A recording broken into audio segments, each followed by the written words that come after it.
আওয়াজে মনে হয় লক্ষ্মীপুরে মনে হয় মালাকুল মউত আসে না? আসেনি বাবা? পরিচয় থাকলে যে 5-6 বছরের হালাত নেওয়া যায়, সময় হায়াত বাড়ানো যায়, যদি সুযোগ থাকে আমাকেও বললেন। এরকম সুযোগ আছে নাকি? ইজি কাজে বিজিদের তখনই খবর হবে যখন মালাকুল মউত এসে লম্বা সালাম দিবে, ঠিক না? হিন্দু, বৌদ্ধ, খ্রিস্টান, মুসলমান, আস্তিক, নাস্তিক, যেই ধর্মেরই হোক না কেন, একটা জিনিস মানে মৃত্যু আসবেই। এটা নিয়ে কোনো ডিবেট, বহস, মুনাজারা কোনো কিছু। কুল্লু নাফসিন যায়কাতুল মউত, আসবে তোমার ধারে মালাকুল মউত, মালাকুল মউত। আরে ঘোষণা দিয়েছেন আল্লাহ, কে ঘোষণা দিয়েছেন আল্লাহ। জানি না কত সুন্দর তুমি আল্লাহ, জানি না কত সুন্দর তুমি। ঝর্ণা ছুটে চলে কে বেকে, পৃথিবীর বুকে কত ছবি একে। নদীর ওই কলতানে, সাগরের গর্জনে, ঢেউে ঢেউে করে আল্লাহ। জানি না, জানি না কত সুন্দর তুমি।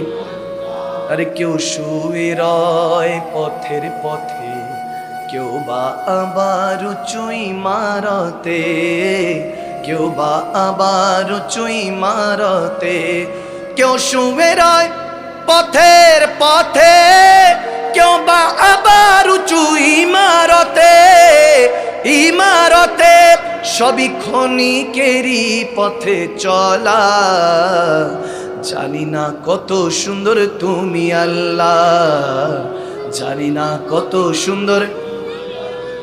সাগরে, নদী আর পাহাড়ে বনে, পাখিদের গুনগুন গুন ঝরনে, ঠিক না? সাগরে, নদী আর পাহাড়ে বনে, পাখিদের গুনগুন গুন ঝরনে। ভেসে আসে ওই সুমধুর গান, চারিদিকে শুনো আল্লাহর জয়গান। আল্লাহ মহান, আল্লাহ মহান, আল্লাহ মহান, আল্লাহ মহান, ঠিক না? Just like in sunrise can't be the night, no. Just like a river will find a sea. Oh Allah, you're here and you're always there, and I know the without a doubt with always in my prayer. सच की राह पे चला करो, दुख न किसी को दिया करो। अरे जो दुनिया का मालिक है बस नाम उसी का लिया करो। अल्लाह ही अल्लाह, ठीक है? अल्लाह ही अल्लाह किया करो, इश्क नबी में जिया करो। जो दुनिया का मालिक है बस नाम उसी का लिया करो। अल्लाह ही बोलो बोलो अल्लाह ही। मुझे कुछ मिले या ना मिले तो मदीना मिले। আজকে তাফসীরের যে বিষয়বস্তুটা আমি শুরু থেকে নেওয়ার চেষ্টা করেছি, 6666 আয়াত দিয়ে 114 খানা সূরা দিয়ে রব্বে করিম আমাদেরকে একটা কিতাব দিয়েছেন। কিতাবটার নাম কি? আল কোরআন। মিনিং পড়ো এবং পড়াও, পড়ো এবং পড়াও। এই জন্য প্রথম আয়াতে করিমা নাজিল হয়েছে ইকরা বিসমি রাব্বিকাল্লাযী খলাক। আল্লাহ তাবারক ওয়া তাআলা প্যারা নবীকে বলতেছেন, পড়ুন হাবিব সে প্রভুর নামে যিনি আপনাকে সৃষ্টি করেছেন। তিনি কে? আল্লাহ নবীকে পড়িয়েছেন, নবী বান্দাদেরকে, উম্মতকে পড়িয়েছেন। এখন পড়িও না, পড়াইও না ঠিক মতো। তাফসিরুল কোরআনের নামে ফাঁসা কথা, বানোয়াট কথা চলতে থাকে মেহফিলগুলির মধ্যে। নাউজুবিল্লাহ পড়বেন না? এখন তো আলহামদুলিল্লাহ ফেস ভ্যালুর কারণে কিছু মানুষ বসে যাচ্ছে। কসম করে বলছি, আফটার 10 ইয়ার্স 15 ইয়ার্স, 10-15 বছর পর এই মানুষগুলোকে খুঁজে পাবেন না। কত কষ্ট করে এই যুবকদেরকে মাহফিলের মধ্যে বসাইতে হয় এটা আমরা বুঝি। আল্লাহ তাবারক ওয়া তাআলা ওই তৌফিক দিয়েছেন, আলহামদুলিল্লাহ। ওয়ালা ফাখরা, অহংকার করে নয়, বুঝাবার জন্য বলছি। আস্তে আস্তে দেখছি ব্যান্ড প্যাকেজ হচ্ছে বিয়ের নামে, গায়ে হলুদের নামে।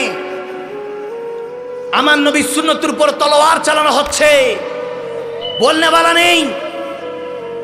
আমার নবীর শানে গোস্তাখি হচ্ছে, বলনে वाला নেই। উঠিয়ে দেখেন 1450 বছর পর্যন্ত কেউ সাহস করে নাই আমার নবীর সম্পর্কে, আল্লাহ সম্পর্কে, সাহাবায়ে রাসূলুল্লাহ আল্লাহদের সম্পর্কে, কোরআন সম্পর্কে কেউ বাজে বিদ্রূপ মন্তব্য করেছে। এরকম কলিজা কারো জন্ম হয় নাই। মুসলমানরা এরকম পাহারাদার ছিল। আজকাল মুসলমান তো লক্ষ লক্ষ ছিল, কিন্তু মুমিনের অভাব পড়ে গিয়েছে। হক কথা বলনে वालाর অভাব নেই, পালন কর্তার আজকাল বড় অভাব। মসজিদের অভাব নেই, কিন্তু মুসল্লির আজকাল বড় অভাব।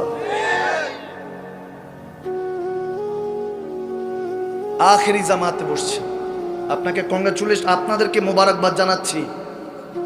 অনেকে কম্বলের নিচে আরাম করছে, আপনাদেরকে মোবারকবাদ জানাচ্ছি। আপনারা সে আল্লাহ তাবারক ওয়া তাআলা রাসূলের পাকের কথা শোনার জন্য যে বসেছেন, খোদার ইজ্জতের কসম, আল্লাহ আপনাদেরকে এখনো ভালোবাসে। আল্লাহ আপনাকে ভালোবাসে, আমাদেরকে ভালোবাসে, মুমিনকে ভালোবাসে। এই জন্য মুমিনকে বসার সুযোগ দেয়। কি করবেন, হেদায়েত তো সবার কপালে থাকে। আল্লাহ জান্নাত বানিয়েছে, জাহান্নামও তো বানিয়েছে। সমস্যাটা কোন জায়গায়? কোরআন পড়ে কেন আলাদা হয়ে যাচ্ছে সবাই? আমি এই জন্য এই তাফসীরটা প্রায় এলাকায় গেলে করার চেষ্টা করি, বুঝাবার চেষ্টা করি। কারণ আমি মনে করি আমার মতো জাহেল যখন স্টেজে বসে খেতাবাত করছে, আলোচনা করছে, তার মানে টাইম আপ, সময় শেষ, দুনিয়াকে দেওয়া সময় শেষ। মুসলমান আমরা সেই জাতি, গতকালকেও দেখছি ঢাকার মধ্যে মুসলমানকে কাটছে, হত্যা করছে হিল্লা বিয়ের নামে। নাউজুবিল্লাহ। কে আগে বিয়ে করবে? হয়তোবা ভুলবশত কোনো নারীকে তার স্বামী তালাক দিয়েছে, এখন আবার ঘরে নিতে চায়। এগুলো মাসলা মাসাইল আছে, হিল্লা বিয়ে দিতে হয়। দেওয়ার পর এটার ইদ্যত আছে, ওই ইদ্যত যাওয়া লাগে। তারপরে গিয়ে এটা তার স্বামীর কাছে সে আবার নতুন করে বিয়ে বসতে পারে, সংসার করতে পারে। আমার নবী বলেছেন ইসলামের মধ্যে সবচেয়ে নিকৃষ্ট সৌন্দর্য হলো এই তালাকের ফয়সালা। নিকৃষ্ট সৌন্দর্য, উৎকৃষ্ট নয়। এখন ওই হিল্লা বিয়ের নামে মুসলমানকে কাটছে। নাউজুবিল্লাহ। মুসলমান মুমিন কখনো নারী লোভী, দুনিয়া লোভী হতে পারে না ভাইয়ের আমার। মুসলমান তো আল্লাহ রাসূলের জন্য জীবন যৌবন সব কোরবান করতে রাজি ছিল। আমরা তো সেই মুসলমান যারা একটা খেজুর খেয়ে উহুদের ময়দানে 3 দিন যুদ্ধ করেছি। আমরা তো সেই মুসলমান যারা 2-4টা তলোয়ার, 7-8টা ঘোড়া নিয়ে 313 জন আর বদরের ময়দানে হাজার হাজার কাফেরের গর্দান উড়িয়েছিলাম। কি হয়েছে সেই মুসলমানের? কারণ বলনে वाला जुबान काफिर, बोलने वाला दिल काफिर। बिल्लिसान जुबान দিয়ে বলে, তাসদিবিকুল কলব, তাসদিবিকুল কলব, অন্তর থেকে বলে না। অন্তর থেকে কেউ বলে না। কলমার কথা, দাওয়াতের কথা প্রত্যেকদিন মাহফিল হয়, দেখবেন হেদায়েত কয়জন? খাবি শয়তান এখানে ঢুকবে, কারণ সুন্নি মাহফিল তো। মনে রাখবেন, সুন্নি মুসলমানরা একমাত্র হাসরের ময়দানে উঠবে, একমাত্র সুন্নি মুসলমান। আমি তাদের সম্পর্কে কথাই বলি না। কেন বলি না? তাদের নামই নেই না। এজন্য নেই না যে আর তাদের কথা কেন বলবো? তারা নবীকে মানে না। কবরে নবীর সাথে ইন্টারভিউ, হাসরে আল্লাহ চাকরির জন্য ডাকবেন, স্যালারি জান্নাত দেওয়া হবে। আর নবীকে যারা মানে না, কবর থেকেই তো জাহান্নামা ফিহা খালিদিনা, চিরস্থায়ী জাহান্নাম। ওখান থেকে নবীকে লা আদরি, নবী চিনে না যখন বলবে, ওখান থেকে ফেরেশতারা টেনে হেসে জাহান্নামে ছুড়ে দিবে। আর যাদেরকে নবী চিনেন, যারা মুমিন বান্দা, নবীকে ভালোবাসেন, ইত্তাকিল্লাহ, আল্লাহকে ভয় করেন, তাদেরকে আল্লাহ হাসরের ময়দানে উঠবেন। নবী সিগনেচার পেলে তারপরে না হাসর। ইন্টারভিউ না টিকলে কিসের চাকরি? আওয়াজ দেন। এই কবরে কি নামাজের কথা জিজ্ঞেস করা হবে? কবরে কি রোজা, হজ, যাকাত, ইবাদত, বান্দেগি এগুলো জিজ্ঞেস করা হবে? আল্লাহ, দিন, রসুল, 3 ইমানের কথা জিজ্ঞেস করবে। কি মানতা? ঠিক কি না? মান রাব্বুকুম মা দীনুকুম মা কুনতা তাকুলু ফি হাক্কি হাযা রাজুলিন মুহাম্মাদি। তিনটা প্রশ্নের মধ্যে ইমানের প্রশ্ন। আল্লাহ সম্পর্কে ইমান বলো, দিন সম্পর্কে ইমান বলো, মুস্তাফা রসুল আরবি সম্পর্কে ইমান বলো। তাহলে বুঝা গেল ইন্টারভিউ যে পাস বলবে যে হ্যাঁ চিনি, তাদেরকে সিগনেচার হলে হাসরে ডাক দেওয়া হবে। বুঝা গেল মুসলমান যারা আহলে সুন্নাত ওয়াল জামাত সুন্নি মুসলমান মুমিন বান্দা তারাই হাসরের ময়দানে নবী রাসূল দেখবে, আল্লাহকে দেখবে, ঠিক না? যারা মানে না তারা কিসের নবী রাসূল দেখবে? হাসরের ময়দান মুমিনের ময়দান, ঠিক না? হ্যাঁ, তারপরে জাহান্নামের হিসাব হবে, জান্নাতের হিসাব হবে। এজন্য গভীর খেয়াল, মনোযোগ ভাইরা আমার। শয়তান চাইবে আপনার ঈমান যাতে কামেল না হয়। আপনার ঈমান কামেল হয়ে গেলে তো জুবান দিয়ে যা বলবেন আল্লাহ কবুল করে ফেলবে। বুঝেন নাই? আপনি যখন বলেন আজকে পারবো না মনে হয়, কেউ একজন বলে চেষ্টা কর, ঠিক আছে ইনশাআল্লাহ, তখন দেখবেন যে হয়ে গেছে ইনশাআল্লাহর বরকতে, ঠিক কিনা? জুবানের তাসিরের অনেক বিষয় আছে। জুবানের তাসির আমাদের হয় না। কেন হয় না? আমরা শুরুটা বোঝার চেষ্টা করি না। রব্বে করিম এই সূরা কোরআনে পাকের প্রথম সূরা সূরাতুল ফাতিহা দিয়েছেন, 114 খানা সূরা। গভীর খেয়াল, মনোযোগ দিলেই দেখবেন মজা লাগতেছে যে হুজুর প্রত্যেক জুমার সময় তো আমরা যাই, নামাজে যাই, সূরা তেলাওয়াত হয়, পড়ি, কিন্তু কেন জানি মনোযোগ আসে না, ঠিক কিনা? ঠিক কিনা?